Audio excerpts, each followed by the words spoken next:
Hello everyone, welcome to my channel BioSchool. I am your educator Himani. This is the lecture 4 of the lecture series Cell the Unit of Life. Make sure कि आपने पहले के भी सारे videos देखे ताकि आपके concept में क्लियरिटी मेंटेन रहे। आज के वीडियो में हम इंटरनल स्ट्रक्चर और बैक्टीरियल सेल के बारे में पढ़ेंगे।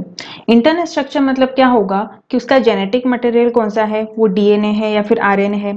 नेक्स्ट उसके जो ऐसे तो देखा जाए बैक्टीरिया में कोई ऑर्गेनेल प्रेजेंट नहीं होता है, बट इनकेस अगर ऑर्गेनेल प्रेजेंट हो तो वो कौन से ऑर्गेनेल है, देन उनके एक्स्ट्रा बॉडीज कौन से होते हैं, तो यही सब आज पढ़ने वाले हैं। तो सबसे पहले अगर हम देखते हैं जेनेटिक मटेरियल के बारे में। जेनेटिक मटेरियल में अगर हम जेनेटिक मटेरियल की बात करें तो बैक्टीरिया में डीएनए प्रेजेंट होता है। डीएनए मतलब ये हुआ सर्कुलर डबल स्ट्रैंडेड डीएनए। ये इसमें हुआ कि क्या होता है कि जैसे इसमें सिंगल क्रोमोसोम होता है। यूकैरियोट्स में तो हमारे इसमें लाइक ह्यूमंस हमारे इसमें 23 पेयर्स ऑफ क्रोमोसोम होते हैं, बट बैक्टीरिया में एक सिंगल क्रोमोसोम ही होता है एंड उनमें एक सर्कुलर डीएनए होता है। लाइक अगर आप ये देख रहे होंगे ये सर्कुलर डीएनए हुआ। लाइक जैसे यूकैरियोट्स में हमारा एक ऐसा लीनियर डीएनए होता है, बट बैक्टीरिया में यही जो डीएनए है वो सर्कुलर फॉर्म में रहता है। ओके, ऐसे सर्कुलर फॉर्म में रहता है एंड ये डबल स्टैंडर्ड होता है। हमारे यूकैरियोट्स में भी ये डबल स्टैंडर्ड होता है एंड ये बैक्टीरिया में भी ये सर्कुलर होता है एंड ये डबल स्टैंडर्ड होता है। ओके, एंड अभी जैसे हमने पहले देखा था कि प्रोकैरियोट्स में कोई ऑर्गेनेल नहीं होता है, इनफैक्ट उसमें न्यूक्लियस भी एब्सेंट होता है। तो अभी ये डीएनए या फिर ये क्रोमोसोम रहता कहाँ पे होगा? बैक्टीरिया सेल में एक स्पेशलाइज सेल होता है जिसको बोलते हैं न्यूक्लियड। जैसे ये आप देख रहे होंगे ये वाला एरिया, इसको कहते हैं न्यूक्लियड।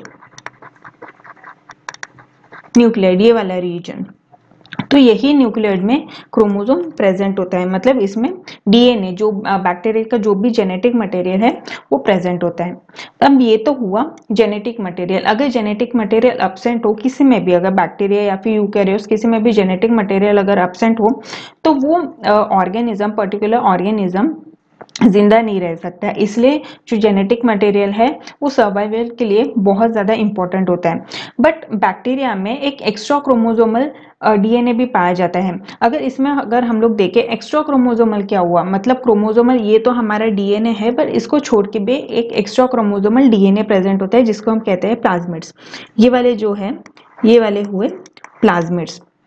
अब ये प्लाज्मिड्स क्या है, जैसे मैंने आपको बताया कि जेनेटिक मटेरियल जैसे डीएनए वो सर्वाइवल के लिए बहुत इंपॉर्टेंट होता है, बट ये प्लाज्मिड जो है वो कोई भी सर्वाइवल के लिए इंपॉर्टेंट नहीं होता है। ये बस एक एक्स्ट्रा क्रोमोसोमल रहता है।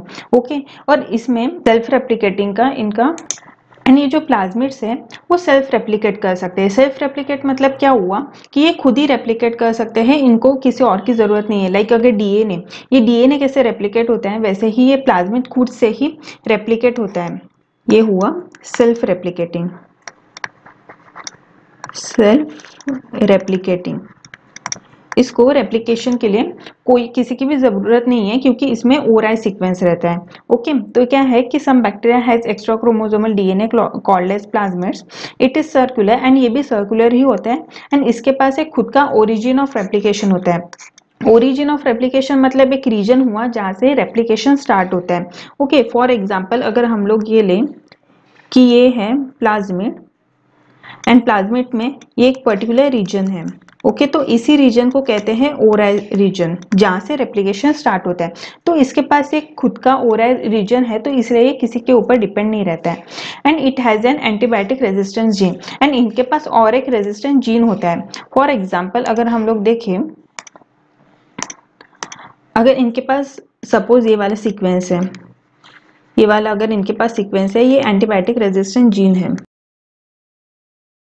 एंटीबायोटिक रेजिस्टेंट जीन मतलब क्या हुआ कि फॉर एग्जाम्पल अगर आपने पेट्री प्लेट में एक कल्चर लिया हो, कोई भी कल्चर, जो कल्चर मतलब यूजुअली क्या होगा कि बैक्टीरिया के लिए जो भी न्यूट्रिएंट्स रिक्वायरमेंट्स होता है वो हम कल्चर देते हैं। तो अगर आपने ये पेट्री प्लेट में कोई कल्चर दिया एंड इसमें कोई बैक्टीरिया डाल दिया, अभी फॉर एग्जाम्पल ये वाला बैक्टीरिया हमने ये कल्चर में डाल दिया, पर इस बैक्टीरिया के पास एक ऐसा प्लाज्मिड है जिसके पास एंटीबायोटिक रेजिस्टेंट जीन है। अभी अगर हम लोग ये कल्चर डालेंगे, ये अगर हमारा कल्चर हुआ तो इसमें फॉर एग्जांपल कोई टेट्रासाइक्लिन, ये एक एंटीबायोटिक है, टेट्रासाइक्लिन का हम लोग इसमें इस कल्चर में टेट्रासाइक्लिन ऐड कर देंगे। तो क्या हुआ कि इस बैक्टीरिया में इस बैक्टीरिया के प्लाज्मिड में ये एंटीबायोटिक रेजिस्टेंट जीन हुआ। इसमें एंटीबायोटिक अगर हम लोग लेते हैं टेट्रासाइक्लिन, तो इसमें ये एक ऐसा जीन है तो ये रेजिस्ट कर सकता है। लाइक अगर आप ये बैक्टीरिया को इस कल्चर में अगर आप कल्चर करते हैं, इस मीडिया में अगर आप डालते हैं, तो भी ये बैक्टीरिया नहीं मरेंगे, एंटीबायोटिक प्रेजेंट होने के बाद भी नहीं मरेंगे। क्यों नहीं मरेंगे? क्योंकि इनके पास है एंटीबायोटिक रेजिस्टेंट जीन है। रेजिस्टेंट मतलब क्या हुआ कि पर्टिकुलर एंटीबायोटिक के अगेंस्ट वो जिंदा रह सकते हैं। ओके, तो ये हुआ प्लाज्मिड का रोल और ये हुआ मेन हमारा जेनेटिक मटेरियल। नेक्स्ट जो हम लोग आते हैं वो है राइबोसोम। क्या हुआ कि राइबोसोम ये एक ऑर्गेनेल है बट ये मेम्ब्रेन लेस है। ओके, ये नॉन मेम्ब्रेनस ऑर्गेनेल है जिसको कहते हैं हम राइबोसोम, एंड ये आरएनए से बनता है। ओके, इसका इंपॉर्टेंट रोल होता है प्रोटीन सिंथेसिस में। ओके, मैं आपको नेक्स्ट बताऊंगी कि प्रोटीन सिंथेसिस मतलब ये कैसे इंपॉर्टेंट रोल प्ले करते हैं। नेक्स्ट हुआ कि अगर हम लोग देखें तो जो एक सेंट्रल डोग्मा रहता है उसमें क्या होता है कि डीएनए से आरएनए बनता है एंड आरएनए से प्रोटीन बनता है। तो जो डीएनए से आरएनए होता है, जो डीएनए से आरएनए बनता है उसको कहते हैं हम ट्रांसक्रिप्शन। ओके, एंड आरएनए से फिर जब प्रोटीन बनता है उसको कहते हैं हम ट्रांसलेशन। तो ये हुआ सेंट्रल डोग्मा। तो नेक्स्ट आता है कि जो बैक्टीरिया के जो राइबोसोम्स हैं उसमें दो सब यूनिट्स रहते हैं। लाइक प्रोकैरियोट्स का जो राइबोसोम है वो तो 70S का होता है। ओके, ये हुआ 70S का राइबोसोम। बट ये जो राइबोसोम्स हैं उसमें दो सब यूनिट्स रहते हैं। एक ये है बड़ा वाला सब यूनिट, लार्जर सब यूनिट जो कि है 50S, एंड सेकेंड वाला है स्मॉलर सब यूनिट जो कि है 30S। ओके, ये दो सब यूनिट्स प्रेजेंट्स रहते हैं। बाद में आता है कि ये जो several ribosomes attach to a single mRNA and form a chain called polysomes और पॉलीराइबोसोम। ये भी पॉइंट्स मैं नीचे कवर करूंगी। नेक्स्ट आता है कि protein synthesis takes place in cytoplasm and is couple, that is translation and transcription occur simultaneously. तो अभी क्या होता है कि अगर हम लोग ये बैक्टीरिया का सेल अगर हम लोग कंसिडर करते हैं तो ये हुआ बैक्टीरिया का ग्लाइकोकैलिक्स, ये हुआ सेल वॉल एंड ये हुआ प्लाज्मा मेम्ब्रेन। ओके, अभी जैसे मैंने आपको बताया था कि बैक्टीरिया में सर्कुलर डीएनए होता है। ओके, उसका क्रोमोसोम सर्कुलर होता है। तो अगर हम लोग ये बना ले, ये हुआ chromosome. Okay, double stranded DNA हुआ, तो ये हुआ circular double stranded DNA. Next हम लोग बना लेते हैं प्लाज्मिड। प्लाज्मिड क्या हुआ? ये एक्स्ट्रा क्रोमोसोमल डीएनए है। ओके, ये अगर हम लोग प्लाज्मिड बनाते हैं double stranded circular plasmid. Okay, ये है एक्स्ट्रा क्रोमोसोमल डीएनए। ओके, अभी इनके पास राइबोसोम होता है। ओके, अब राइबोसोम मतलब क्या हुआ कि जैसे यूजुअली मैंने आपको बताया था राइबोसोम के दो सब यूनिट्स होते हैं। ओके, एक 50S होता है एंड ये 30S होता है, एंड ये दोनों मिला के बनाता है 70S राइबोसोम। बट क्या होता है कि बैक्टीरिया सेल में ये जो दो सब यूनिट्स हैं वो अलग अलग जगह पे प्रेजेंट होता है। लाइक अगर ये बड़ा सब यूनिट अगर यहाँ पे है तो ये छोटा सब यूनिट यहाँ पे है। ओके, तो ये हुआ 50S सब यूनिट एंड ये 30S सब यूनिट। एंड जब ये प्रोटीन सिंथेसिस करने जाएगा तब ये एक यूनिट बना लेगा। अभी प्रोटीन सिंथेसिस कहाँ पे होगा? प्रोटीन सिंथेसिस के लिए यहाँ पे तो कोई कंपार्टमेंट नहीं है बैक्टीरिया में। ओके, यहाँ पे कोई कंपार्टमेंट नहीं है। तो जैसे अगर डीएनए का रेप्लिकेशन हुआ, फॉर एग्जांपल ये क्रोमोसोम है एंड इसका रेप्लिकेशन हुआ, ये हुआ रेप्लिकेशन, एंड देन इससे बनेगा आरएनए। ओके, ये आरएनए बन रहा है, ये है हमारा आरएनए। अभी ये राइबोसोम क्या करेगा? ये राइबोसोम यहाँ पे आके बैठ जाएगा। तो अगर हम लोग देखें ये जो राइबोसोम है वो यहाँ पे आके बैठ जाएगा। सबसे पहले आता है स्मॉलर सब यूनिट एंड देन आता है लार्जर सब यूनिट। ओके, ऐसे राइबोसोम बैठ जाएगा। बट इसमें ये है कि ये जो एक सिंगल mRNA है इसमें एक ही राइबोसोम नहीं आएगा। ओके, इसमें मल्टीपल राइबोसोम आएंगे। फॉर एग्जाम्पल ये एक राइबोसोम हुआ, ये सेकंड राइबोसोम आया, ये थर्ड राइबोसोम आया, ऐसे बहुत सारे राइबोसोम्स आते हैं। तो ये जो स्ट्रक्चर बना है, ये जो बहुत सारे राइबोसोम बने हैं उसी को हम लोग कहते हैं पॉलीराइबोसोम्स। ओके, इसको हम क्या कहेंगे? पॉलीराइबोसोम। ये हुआ राइबोसोम का। नेक्स्ट हम लोग अगर देखते हैं अभी पॉलीराइबोसोम्स के बाद क्या होता है कि जैसे यूकैरियोट्स में ट्रांसक्रिप्शन होता है न्यूक्लियस में एंड ट्रांसलेशन होता है साइटोप्लाज्म में, बट अभी बैक्टीरिया में कोई भी ऑर्गेनेल प्रेजेंट नहीं होता है, उसमें न्यूक्लियस भी प्रेजेंट नहीं होता है। तो क्या होता है कि जैसे साइमल्टेनियसली ट्रांसलेशन एंड ट्रांसक्रिप्शन की प्रोसेस होती है। फॉर एग्जाम्पल लाइक अगर ये mRNA बन रहा है, ये mRNA बन रहा है एंड बनते ही उसके पास राइबोसोम आके ये अलग सा प्रोटीन बना लेगा। ओके, मतलब ये साइमल्टेनियसली ऐसे प्रोटीन बन जाएंगे। ये वाला हुआ प्रोटीन, ये साइमल्टेनियसली प्रोटीन बनेगी। इसलिए ये जो प्रोसेस हो रहा है ये कपल्ड होता है, मतलब जो ट्रांसक्रिप्शन एंड ट्रांसलेशन है, ट्रांसक्रिप्शन एंड ट्रांसलेशन जो प्रोसेस है वो कपल्ड होते हैं बैक्टीरिया में। ओके, कपल्ड होते हैं। क्यों कपल्ड होते हैं? क्योंकि ये साइमल्टेनियसली हो रहे हैं। ओके, ये साइमल्टेनियसली आकर हो रहे हैं। ओके, ये तो हुआ राइबोसोम। नेक्स्ट हम लोग देखते हैं इंक्लूजन बॉडीज। ओके, अभी हम में लाइक ह्यूमंस में क्या होता है कि जो ग्लाइकोजन, फॉर एग्जांपल जो ग्लाइकोजन है हमारा स्टोरेज एनर्जी। ओके, हम लोग ग्लाइकोजन को हम लोग स्टोर कर सकते हैं। तो ग्लाइकोजन कहाँ स्टोर रहता है? जैसे फॉर एग्जांपल लीवर हुआ, मसल्स हुआ। ओके, हम लोग इसमें ग्लाइकोजन स्टोर कर सकते हैं। पर बैक्टीरिया के पास तो कोई ऑर्गेनेल नहीं होता है या फिर उनके पास तो कोई ऑर्गन भी नहीं होता है। तो ये क्या करते हैं कि उनकी एनर्जी है वो उनके ही बैक्टीरियल सेल में एक जगह में ग्रुप बन के एक प्रेजेंट होता है। अगर मैं देखूं कि अगर बैक्टीरिया को फॉस्फेट्स चाहिए तो ये फॉस्फेट्स का ऐसे ग्रुप बनाएंगे। ओके, ये हुआ फॉस्फेट्स का ग्रुप एंड इसको कहते हैं फॉस्फेट ग्रैन्यूल्स। ओके, इसको कहते हैं फॉस्फेट ग्रैन्यूल्स। एंड नेक्स्ट अगर हम लोग देखते हैं कि फॉर एग्जांपल इनको अगर ग्लाइकोजन चाहिए, ओके, तो ये ऐसे ग्लाइकोजन को स्टोर करेंगे। तो इसको हम कहते हैं ग्लाइकोजन ग्रैन्यूल्स। ओके, तो क्या होता है कि एक रिजर्व मटेरियल होता है। ओके, जैसे यूकैरियोट्स में हम लोग जैसे लीवर एंड मसल्स में ग्लाइकोजन को हम लोग स्टोर करके रखते हैं, वैसे ही इंक्लूजन बॉडीज ये एक रिजर्व मटेरियल होता है जो साइटोप्लाज्म में स्टोर होता है in the form of inclusion bodies. ये मेम्ब्रेन फ्री सिस्टम होता है, इसमें कोई भी मेम्ब्रेन नहीं होता है एंड ये साइटोप्लाज्म में फ्रीली प्रेजेंट होते हैं।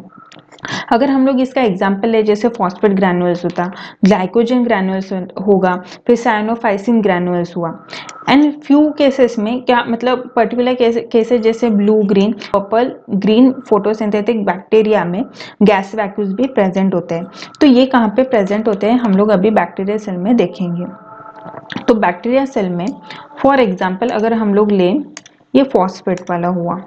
ओके, लाइक ये फॉस्फेट वाला ग्रुप हुआ, तो इसको कहते हैं हम फॉस्फेट ग्रैन्युल्स।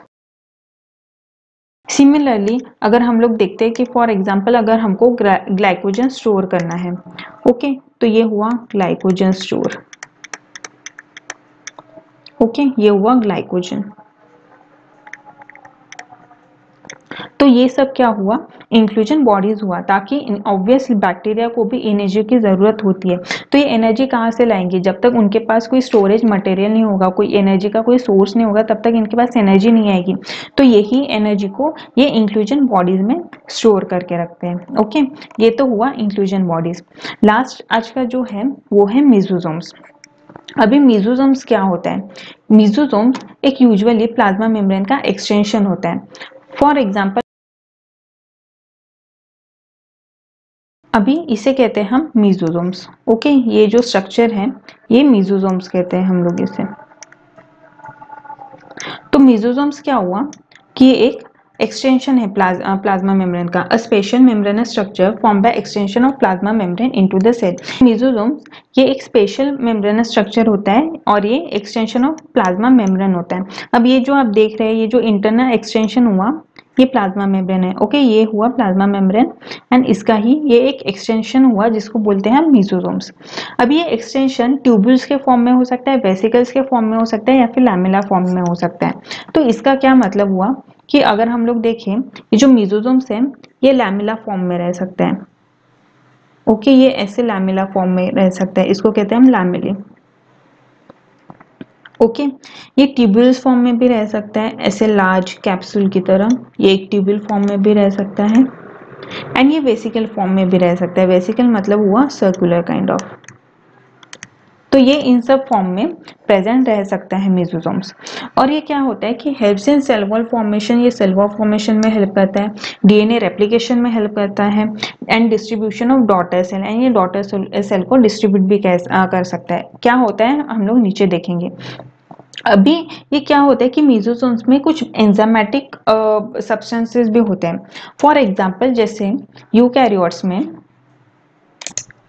अभी मेसोसोम्स में क्या होता है कि मेसोसोम्स में कुछ एंजाइम्स प्रेजेंट होते हैं। ओके, फॉर एग्जांपल यहाँ पे कुछ एंजाइम्स हैं।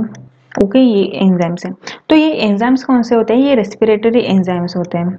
ओके, ये हुआ एंजाइम्स फॉर रेस्पिरेशन।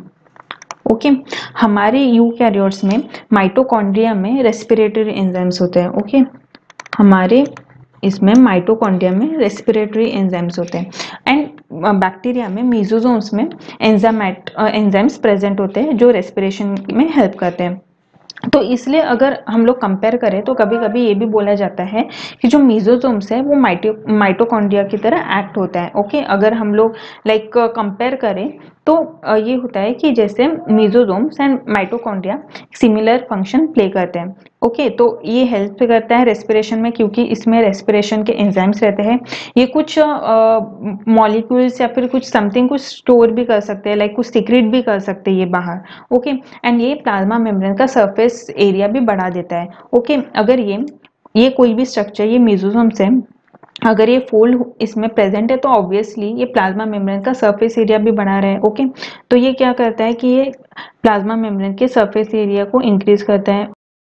नेक्स्ट ये होता है कि ये सिक्रीशन प्रोसेस में भी हेल्प करता है, एंड ये रेस्पिरेशन के कुछ एंजाइम्स भी यहाँ पे प्रेजेंट होते हैं। ओके, नेक्स्ट ये हुआ कि स्पेशली इन साइनोबैक्टीरिया, अगर साइनोबैक्टीरिया का अगर हम लोग एग्जांपल लें तो साइनोबैक्टीरिया में एक एक्स्ट्रा स्ट्रक्चर होता है जो कि मेसोसोम की तरह ही होता है। मतलब ये मेसोसोम ही है पर इसमें कुछ सब्सटेंस होता है। ओके, ये कुछ सब्सटेंस हुआ एंड इस सब्सटेंस को कहते हैं क्रोमैटोफोर। इसको हम कहते हैं क्रोमैटोफोर। क्रोमैटोफोर मतलब क्या हुआ कि ये एक पिगमेंट है। ओके, अभी बैक्टीरिया के पास तो कोई क्लोरोफिल हुआ नहीं, मतलब बैक्टीरिया के पास कोई क्लोरोप्लास्ट नहीं है एंड क्लोरोप्लास्ट में कोई क्लोरोफिल पिगमेंट नहीं है। ओके, अभी इसके पास क्लोरोफिल नहीं है, इसे ये मेसोसोम्स में ही कुछ ये पिगमेंट स्टोर करते हैं एंड इसी को हम कहते हैं क्रोमैटोफोर। एंड ये स्पेशली साइनोबैक्टीरिया में होता है। ओके, ये होता है साइनो बैक्टीरिया में। ओके, तो मेसोसोम्स का क्या हुआ कि इन cyanobacteria some extensions called chromatophore is present which contains pigments. Mesosomes are similar to mitochondria due to presence of respiratory enzymes. कुछ रेस्पिरेटरी एंजाइम्स होते हैं, उसके प्रेजेंस की वजह से हम लोग ये कहते हैं कि मेसोसोम्स वो माइटोकॉन्ड्रिया की तरह रोल प्ले करता है। एंड नेक्स्ट अगर हम लोग देखते हैं कि ये डीएनए रेप्लिकेशन में कैसे हेल्प करता है। फॉर एग्जाम्पल अगर हम लोग यहाँ पे लें, जैसे कोई डीएनए है, इसमें ये सपोज कोई डीएनए है। ओके, ये डबल स्टैंडर्ड सर्कुलर डीएनए है बैक्टीरिया का। तो रेप्लिकेशन के टाइम क्या होता है कि ये जो डीएनए है या फिर ये जो क्रोमोसोम है वो मेसोसोम को आके चिपक जाता है। ओके, ये अटैच हो जाता है इसमें। ओके, अब ये प्रोसेस तो पता नहीं कैसे, मतलब अभी तक ये डिस्कवर नहीं हुआ है कि ये कैसे काम करता है, बट क्या होता है कि जैसे ये क्रोमोसोम है वो मेसोसोम को जाके अटैच हो जाता है एंड जब ये रेप्लिकेट होता है तब ये जैसे ये रेप्लिकेट हुआ तो ये मेसोसोम भी रेप्लिकेट हो जाता है। ओके, फॉर एग्जाम्पल अगर हम लोग यहाँ पे देखें, ये हुआ मेसोसोम्स, ये मेसोसोम रेप्लिकेट हुआ एंड ये डीएनए को साथ में लेके चला। ओके, ये डीएनए को साथ में लेके चला, मतलब डीएनए भी रेप्लिकेट हो रहा है, डीएनए भी दो इसमें बन रहे हैं और साथ में ये मेसोसोम्स भी दो इसमें बन रहे हैं एंड फाइनल जाके ये कुछ ऐसे एक्सटेंड करेगा, ये कुछ फरो बनाएगा जिसकी मदद से सेल कंप्लीटली दो इसमें डिवाइड हो जाएगा। ओके, ये हुआ मेसोसोम्स का। तो मेसोसोम्स के क्या फंक्शंस हुए कि सबसे पहले ये तो प्लाज्मा मेम्ब्रेन का सरफेस एरिया बढ़ाता है। दूसरी बात ये है कि ये सिक्रेशन प्रोसेस में हेल्प करता है। तीसरी बात ये है कि इसमें कुछ एंजाइम्स प्रेजेंट होते हैं जो रेस्पिरेशन में हेल्प करते हैं। एंड इसका कंपेयर अगर हम लोग माइटोकॉन्ड्रिया से करें, लाइक अगर हम लोग माइटोकॉन्ड्रिया का एग्जाम्पल लें तो मेसोसोम भी माइटोकॉन्ड्रिया की तरह रोल प्ले करता है, क्योंकि मेसोसोम में कुछ एंजाइम्स होते हैं जो कि रेस्पिरेशन में हेल्प करता है। Okay, and special case like cyanobacteria में क्या होता है कि जैसे अगर इनको फूड बनाना है, तो फूड बनाने के लिए तो इनके पास कोई क्लोरोप्लास्ट नहीं होता है, तो इसमें मेसोसोम्स में ही कुछ पिगमेंट्स प्रेजेंट होते हैं जिसको हम लोग कहते हैं chromatophores. Okay, and then mesosome का लास्ट फंक्शन ये हुआ कि ये डीएनए रेप्लिकेशन को भी हेल्प करता है। हाँ, हालांकि अभी ये डिस्कवर नहीं हुआ कि ये मेसोसोम कैसे हेल्प करता है, बट ये मेसोसोम जो है वो डीएनए रेप्लिकेशन में हेल्प करता है। तो यही है आज के वीडियो में बस इतना ही। एंड इसी के साथ साथ हम लोगों ने प्रोकैरियोटिक सेल का जो बेसिक है, जो भी रिक्वायरमेंट्स है स्टडीज का, वो हमने कंप्लीट कर लिया है। नेक्स्ट वीडियो से हम लोग यूकैरियोटिक सेल स्टार्ट करेंगे। यूकैरियोटिक सेल में हम सब देखेंगे उनका प्लाज्मा मेम्ब्रेन का स्ट्रक्चर क्या होता है, एंड फिर बाकी सब ऑर्गेनेल्स जैसे गोल्गी कॉम्प्लेक्स, एंडोप्लाज्मिक, न्यूक्लियस, ये सब हम लोग नेक्स्ट वीडियो से हम लोग यूकैरियोटिक सेल स्टार्ट करेंगे। I hope you all like this video. अगर आपको पसंद आया होगा तो लाइक बटन हिट कर देना एंड साथ में ही बेल आइकन को प्रेस कर देना, ताकि आपके अपकमिंग वीडियोस के अपडेट्स आपको आते रहेंगे। And do not forget to subscribe this channel. Will meet you soon in the next video. Till then keep learning and keep growing. Thank you.